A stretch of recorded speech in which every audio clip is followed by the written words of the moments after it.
Some men live and die in the shade of their olive trees. A lifetime of peace and simplicity. This book is the record of a man who wanted more. A man who wanted everything. His name was Napoleon Bonaparte. Soldier, general, emperor. Yet, all things have a beginning. There was a time when Napoleon was just a boy. A boy from Corsica.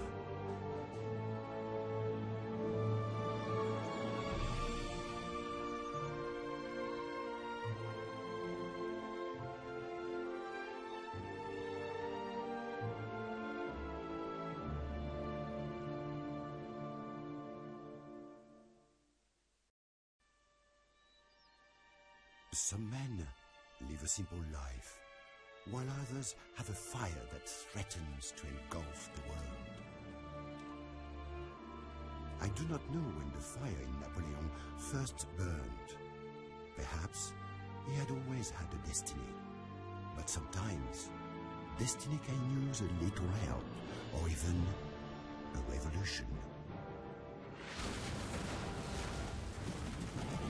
The old ways were drowned in a tide of blood. A man could be whatever he wanted if he could weather the storm.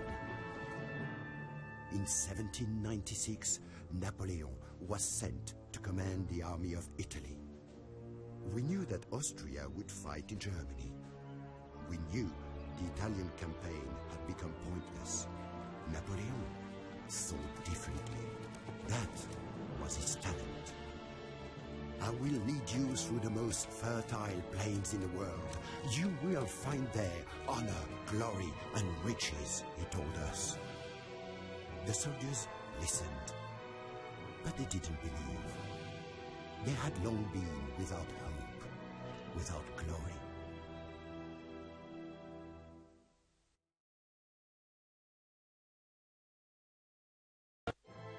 We cheered his name. We cheered for France, for victory, because we had lived. Now we trusted him. We were the little corporal's soldiers. The Austrians didn't cheer. They feared this rustic Corsican. Their pride was stung, beaten by an uncouth man. Pride didn't stop them making peace for a time. I saw what I might be, Napoleon said. I felt the earth flee before me, as if I was carried into the sky. It was an age of exploration, of conquest everywhere. Frenchmen traveled the world, teaching, learning, trading. Always the British were a threat. Their merchants took the best. Their ships strangled our trade. As Britain grew wealthy, France suffered. In the heat of summer, Napoleon landed in Egypt.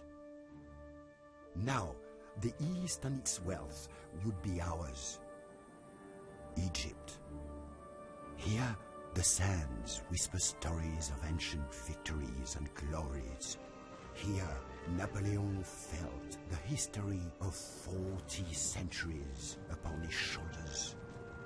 What I have done up to now is nothing, he said. That the desert is harsh, unforgiving. Bravery alone will not keep a man alive.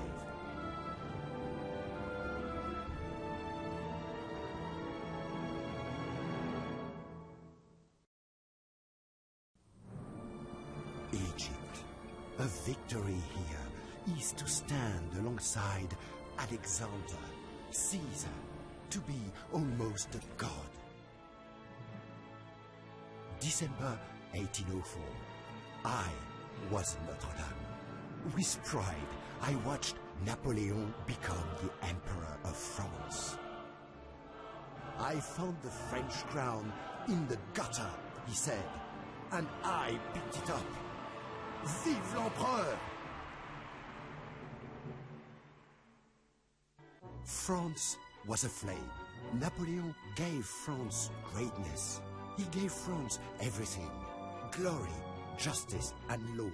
Nothing wasn't touched. His code made justice a reality for all. I watched the Emperor at work. He was a force of nature, a storm blowing away the cobwebs. The old enemies plotted against him: Britain, Austria, Russia, and their lickspittles. Napoleon was to be removed and his flame extinguished. We worked to stop them. In 1805, all of France, his empire, prepared for war.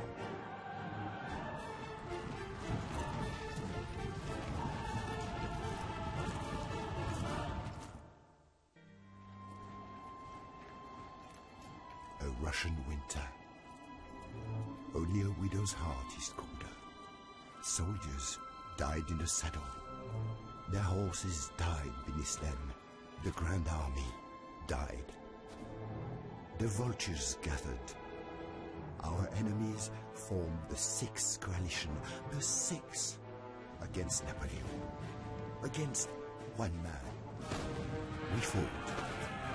It was not enough. In April 1814, Napoleon renounced the throne. Time seemed to stop. Tiny Elba was to be his island empire. He stayed 10 months. In spring 1815, Napoleon came home. He had no choice but to march on Paris. The worthless Bourbon king fled. Destiny awoke. Europe turned against us. Napoleon was an enemy and disturber of the tranquility of the world. War was forced on us. The Emperor made his plans. Go north, destroy the British and the Prussians separately before they could meet. It would work. It had to work. The British made their stands on the Brussels road, Waterloo. French cannons and bayonets would carry the day. Then it began to rain. Napoleon had wanted dry ground. He could not maneuver his artillery in the mud. On that June morning, Napoleon spoke to us. This day will decide the destiny of Europe. This day is everything. If we lose, we have nothing.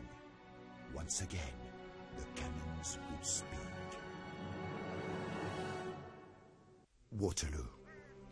By nightfall, even the old guard was running. Dear God, that such a thing could happen. Surrender was bitter. Exiled to St. Helena, a speck of rock.